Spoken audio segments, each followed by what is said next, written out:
पिछले 2 वर्षों में नई दिल्ली की मोस्ट वांटेड सूची के 1 दर्जन से अधिक आतंकवादी पाकिस्तान में रहस्यमय तरीके से मारे गए हैं। तो आइए इस वीडियो में आज समझते हैं कि क्या, जैसा कहा जा रहा है पाकिस्तानी चैनलों पर, पाकिस्तानी चैनल और पाकिस्तानी मीडिया इस बात पर बड़ा जोर दे रहे हैं कि ये जो रॉ है वो नया मोसाद का रूप ले चुका है। तो सबसे पहले घटनाक्रम पर हम जाएंगे। तो मैं शुरू करता हूँ। नई दिल्ली की मोस्ट वांटेड सूची में शामिल 1 दर्जन से अधिक आतंकवादी पिछले 2 वर्षों में पाकिस्तान के विभिन्न हिस्सों में रहस्यमय तरीके से मारे गए हैं। लेकिन पाकिस्तान और उसके द्वारा अपने पड़ोसी देश भारत के खिलाफ पाले गए प्रतिबंधित आतंकवादी संगठन इन हत्याओं के बारे में चुप है। मारे गए सभी आतंकवादी कमांडर लश्कर-ए-तौयबा, हिजबुल मुजाहिदीन, अलगाववादी खालिस्तान आंदोलन जैसे मोहम्मद से जुड़े थे। नवंबर के पहले पखवाड़े के भीतर लश्कर जेईएम के 3 वरिष्ठ आतंकवादियों को मार गिराया गया है, जिनमें मौलाना मसूद अजहर का करीबी सहयोगी और लश्कर का मुख्य भर्तीकर्ता भी शामिल है। हत्यारों का यह सिलसिला 2021 में लाहौर में लश्कर-ए-तैयबा के संस्थापक और 2008 के मुंबई हमलों के मास्टरमाइंड हाफिज सईद की हत्या के असफल प्रयास के तुरंत बाद शुरू हुआ। हाफिज सईद भले ही इस हमले में बच गया हो, लेकिन पाकिस्तान की खुफिया एजेंसी आईएसआई ने उसे अंडरग्राउंड कर दिया है और उसे हिदायत दी है कि कभी भी अपनी मनहूस सूरत पब्लिक में न दिखाए, नहीं तो उसे वो रॉ से नहीं बचा पाएंगे। हाफिज सईद तब से भीगी बिल्ली बनकर किसी कोने में दुबकर बैठा है। उसे पता है कि उसके बाहर निकलते ही वो अल्लाह मियां को प्यारे हो जाएंगे। ये सभी हत्याएं एक ही पैटर्न से की गई हैं। प्रत्येक मामले में मोटरसाइकिल पर सवार अज्ञात हथियारबंद लोग शामिल रहे हैं। भारत में आतंकवाद के आरोपी उग्रवादियों को चुन चुनकर मौत के घाट उतारा जा रहा है। जांच में शामिल पाकिस्तानी अधिकारी भारत की खुफिया एजेंसी रॉ को दोषी मान रहे हैं। एक जांच अधिकारी ने यह भी कहा है कि भारतीय खुफिया एजेंसी रॉ ने अपने लक्ष्य हासिल करने के लिए स्थानीय हथियारों का एक संगठित नेटवर्क स्थापित किया है, जिसमें कुछ पाकिस्तानी सेना के अफसर्स भी शामिल हैं, जिनका कोर्ट मार्शल किया गया है अथवा किसी अन्य कारण से पाकिस्तान की नीतियों से असंतुष्ट है। उन्होंने आरोप लगाया है कि भारत एक खाड़ी देशों में तैनात गुर्गों के माध्यम से इस नेटवर्क को नियंत्रित करता है। जांच अधिकारी ने संभवतः संयुक्त अरब अमीरात का परोक्ष संदर्भ दिया है। इसी बीच पाकिस्तानी अधिकारियों के साथ साथ मीडिया भी चुप है। हाफिज सईद के लाहौर स्थित आवास के बाहर बमबारी के बाद 2021 में पाकिस्तान के तत्कालीन आंतरिक मंत्री राणा सनाउल्लाह की एक प्रेस कॉन्फ्रेंस के बाद इस्लामाबाद ने लश्कर, जेईएम, HUM और खालिस्तान आतंकवादी आंदोलन से जुड़े आतंकवादियों की रहस्यमय हत्याओं को नजरअंदाज कर दिया है। पाकिस्तान ने भारत में सर्वाधिक वांछित आतंकवादी माने जाने वाले लोगों की पहचान छिपाने के स्पष्ट प्रयास में ऐसी घटनाओं को कम महत्व दिया है। पाकिस्तानी खुफिया सूत्रों के अनुसार नई दिल्ली ने पिछले कुछ वर्षों में इस्लामाबाद के साथ कई आतंकवादियों के नाम और ठिकाने साझा किए हैं। इनमें से कई लोगों को अज्ञात हमलावरों ने गोली मार दी है। इन आतंकवादियों की हत्या को स्वीकार करने में इस्लामाबाद की अनिच्छा वित्तीय कार्रवाई कार्यबल FATF के दबाव के कारण प्रतीत होती है। इसने आतंकी वित्त पोषक और मनी लॉन्ड्रिंग पर अंतर्राष्ट्रीय निगरानी संस्था को आश्वासन दिया है कि वह अपनी धरती पर आतंकवादी समूहों के खिलाफ विश्वसनीय, सत्यापन योग्य, अपरिवर्तनीय और टिकाऊ कार्रवाई करेगा। मारे गए किसी भी व्यक्ति की पहचान पाकिस्तान सरकार या मीडिया द्वारा आतंकवादी के रूप में नहीं की गई है।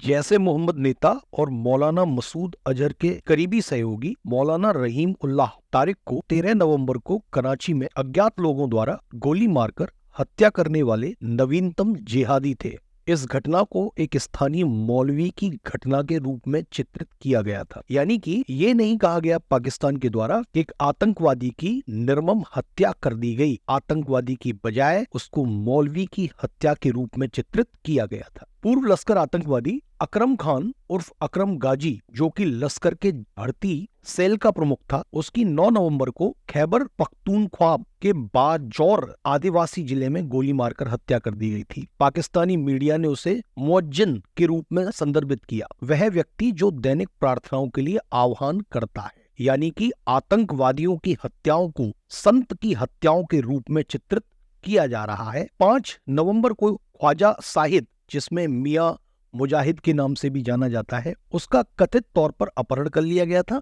और बाद में उन्हें पाकिस्तान के कब्जे वाले कश्मीर में नियंत्रण रेखा के पास उसका सर कलम कर दिया गया था। सूत्रों के अनुसार शाहिद लश्कर तैयबा का एक प्रमुख व्यक्ति था और सुंजवान में भारतीय सेना शिविर पर 2018 के आतंकवादी हमले के मास्टरमाइंड में से एक था, जिसमें 7 लोगों की जान गई थी। जैसे मोहम्मद के पूर्व सदस्य और कथित तौर पर 2016 के पठानकोट हमले के मास्टरमाइंड शाहिद लतीफ की अक्टूबर में पाकिस्तान पंजाब के सियालकोट में मोटरसाइकिल सवार 3 अज्ञात लोगों ने गोली मारकर हत्या कर दी थी।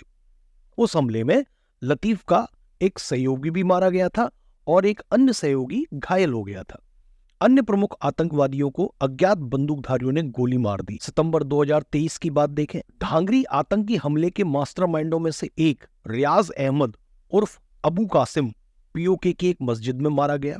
सितंबर 2023 में ही कराची के गुलिस्तान जौहर इलाके में लश्कर तैयबा के मौलाना जियाउर रहमान की हत्या कर दी गई। सितंबर 2023 में ही कराची के सोहराब गोत में लश्कर तैयबा के मुफ्ती कैसर फारूकी की हत्या कर दी गई। अगस्त 2023 में जमात उद दावा के मुल्ला सरदार हुसैन अरेन की सिंध के नवाब शाह जिले में गोली मारकर हत्या कर दी गई। मई 2023 में खालिस्तान कमांडो फोर्स के पाकिस्तान स्थित नेता परमजीत सिंह पंजवार की लाहौर के जौहर टाउन में हत्या कर दी गई। मार्च 2023 हिजबुल मुजाहिदीन के बसीर अहमद पीर उर्फ इम्तियाज आलम रावतपिंडी में मारा गया। मार्च 2023 में प्रमुख जिहादी सैयद नूर खैबर आदिवासी जिले में मारा गया। फरवरी 2023 में अल बद्र मुजाहिदीन के सैयद खालिद रजा की कराची में हत्या कर दी गई। मार्च 2022 काठमांडू से दिल्ली की उड़ान IC 814 1999 के 5 अपहरणकर्ताओं में सबसे घातक माने जाने वाले जैसे मोहम्मद के मिस्त्री जहूर इब्राहिम उर्फ जाहिद अंकुर कराची में मार दिया गया। अब उपरोक्त घटनाक्रमों के पैटर्न का अगर अध्ययन किया जाए तो इनमें कुछ कॉमन बातें मिलती हैं। जैसे सभी मारे गए लोग भारत की आतंकवादी लिस्ट में थे, जिनको भारत आतंकवादी घोषित कर चुका था। सभी लोग भारत गणराज्य की संप्रभुता और अखंडता और एकता को खंड खंड करने में लगे थे और भारत में आतंकी घटनाओं को अंजाम दे चुके थे। सभी हत्याओं के पीछे एक ही पैटर्न फॉलो किया गया है। अज्ञात हमलावर मोटरसाइकिल से आते हैं और आतंकवादियों को ठोककर चले जाते हैं। आतंकियों के लिए सबसे महफूज जन्नत समझे जाने वाले देश पाकिस्तान में ही उनको घर में घुसकर चुन चुन के ठोका जा रहा है। पाकिस्तानी समाचार पत्रों की माने तो उन्होंने भारतीय खुफिया एजेंसी रॉ को नया मोसाद बताना शुरू कर दिया है। ऊपर से भारतीय प्रधानमंत्री की एक क्लिप, नरेंद्र मोदी जी की एक क्लिप पाकिस्तानी न्यूज चैनल्स पर वायरल हो रही है, जिसमें वो कह रहे हैं कि ये नया भारत है, ये घर में घुसेगा भी और मारेगा भी। पाकिस्तानी एजेंसी की माने तो पाकिस्तान और कनाडा में भारत के भगोड़े आतंकवादियों और खालिस्तानियों को बेहतर हुरों के पास भेजने का काम रॉ के द्वारा किया जा रहा है। हालांकि भारत ने कहा है रॉ भारत की एक रिसर्च और एनालिसिस विंग है और वो कभी इस तरह के कॉवेट ऑपरेशंस को अंजाम नहीं देती है, लेकिन शक की सुई तो उठना लाजमी है। तो ये वीडियो आपको कैसा लगा, आप कमेंट में बताइएगा। आपको क्या लगता है कि हत्याएं किसके द्वारा की जा रही है? और अगर आपको अच्छा लगे तो इस वीडियो को जरूर शेयर करिए, अपनी सोशल नेटवर्किंग साइट्स पर शेयर करिए और इस चैनल को लाइक करिए वीडियो को और चैनल को सब्सक्राइब करिए। बहुत बहुत धन्यवाद मेरे साथ बने रहने।